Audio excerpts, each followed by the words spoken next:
మన ఫ్యామిలీ అందరికీ good morning అండి. ఈ వీడియో ఈ రోజుది కాదు, నిన్నటిదే. అయితే కొంతమంది సిస్టర్లు నాకు కామెంట్ పెడతారు, అక్క మీరు పూజలు చేస్తారు కదా, ఉపవాసం ఉంటారా అని.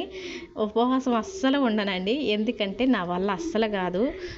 టిఫిన్ అయినా అన్నమైనా టైంకి తినాల్సిందే. కొంతమంది 2 రోజులు 3 రోజులు తినకపోయినా చాలా స్ట్రాంగ్గా ఉంటారు అన్నం తినకపోతే. నేను అలా కాదు, ఒక గంట ఆలస్యమైనా కానీ 10 రోజులు తినకపోతే ఎలా ఉంటానో అలా అయిపోతానండి.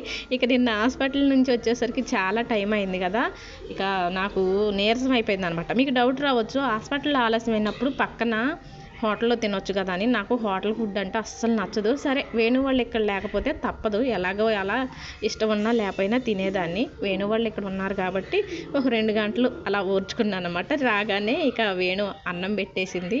ఇక తిన్నాక అమ్మయ్య అనిపించింది అనమాట. ఇక చిన్న పాపని మా దగ్గర వదిలేసి వేణు వాళ్ళ ఆయన పెద్ద పాప స్కూల్కి వెళ్ళింది, తీసుకురావటానికి వెళ్ళారు. అంటే స్కూల్ వదలక ముందే తీసుకొద్దాం, మాతో కొద్దిసేపు ఉన్నట్టు ఉంటుంది కదా అని ఇద్దరు కలిసి వెళ్ళి పెద్ద పాపను తీసుకొచ్చారనమాట. ఇక పెద్ద పాప రాగానే చిన్న పాప మాటలు పెద్దగా రావట్లేదు కానీ తనకు వచ్చిన భాషలో చెప్తుంది, అమ్మోళ్ళు వచ్చారు అని.